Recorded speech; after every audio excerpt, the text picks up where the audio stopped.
Hi, this video we're going to just have a quick look at the graphs that you drew, and I want to have a little discussion about some of the features of those graphs. So here are the different graphs that I asked you to draw on Friday. We take a look at the first one, y is equal to x plus 2. There we have the graph of y is equal to x plus 2.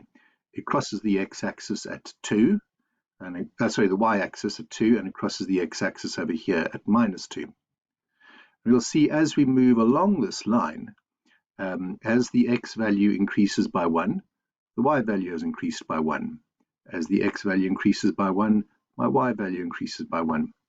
As I rise by 1, I go across by 1. As I fall by 1, I go across by 1. So that's just something about that line. Passes through 2 on the y-axis. Interesting, we've got a 2 over there. Let's have a look at the next line. The next line was y is equal to 3 minus x. Now the first thing I notice about this graph, apart from the hideous color that is that it's going in completely the opposite direction to the black one. This time it's going not from bottom left up to top right, it's going from bottom right up to top left. However, as I move along the line, I'm going across 1 and up 1, across 1 and up 1, just like I was doing with the black one, but only this time I'm not going up and across to the right-hand side, I'm going up and across to the left-hand side. Now, if we take a look at our formula, maybe there's something there within that formula that's going to help us see that.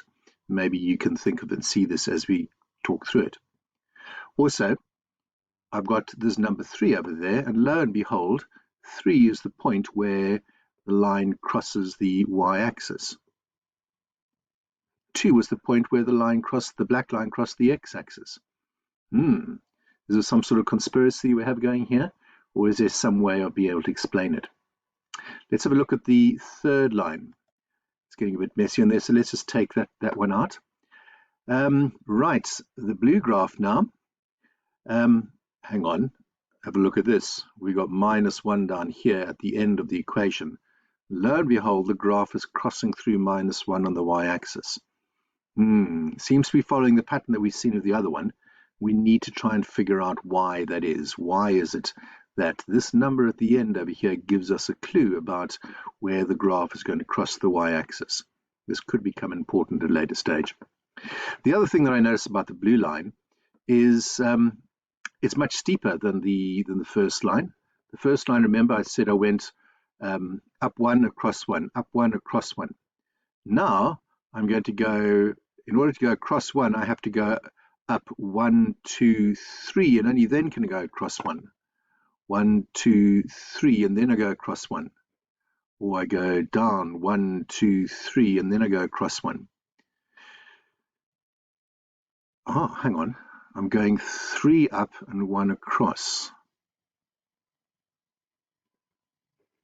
There's the number 3. And if I were to write the number 3 as a fraction, that would be the fraction 3 over 1. Interesting. Well, maybe we need to think about that in a little bit more detail as well. And then if we take a look at the final graph, okay, the red graph, that looks in some ways similar to the one that we had before, this one over here. Let's take out the black graph. Both of these graphs are going in the same direction, whereas these two graphs, the black one and the blue one, they're sloping up to the right-hand side. The pink and the red ones are sloping up to the left-hand side. What in this equation is it that tells us that they should be going that way? Other feature that I want to look at is, do you notice these two graphs both cross the y-axis at the same point? Lo and behold, they both end up with plus 2 at the end. There are various features in this equation of a straight line that will give us clues about how the straight line is plotted, and we're going to use it a little bit later when we come to looking at drawing the graphs. So that's all I'm going to talk about that. Hopefully your graphs look something like that. You should be able to have got that all sorted, and we'll put the final graph in there as well, and that is the graph y equals x squared. We've got the square in there, yeah. and it was minus 4x, and then I had to say plus 3. Let's get rid of all these other bits over here. And I think we're just going to take out these straight lines because it just makes the graph look really messy. And you'll notice now I've got a completely different graph. I don't have a straight line graph, I've got a curved graph. This graph is called a parabola. And parabolic curves are really, really important, most significantly for satellite dishes and things like that, because they have a focal point.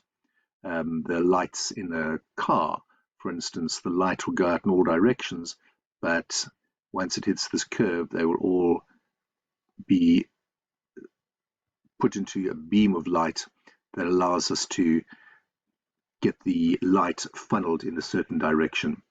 So this is called a parabola, and we're going to look at the parabolas in a little bit more detail anyway. But notice the equation for the parabola is significantly different to the equation of the straight line. And maybe you can see some features in there that might explain to us what makes a straight line and what makes a parabola. But we'll be dealing with that in a little bit more detail. Okay, enough from this video. You need to go back to the instructions now.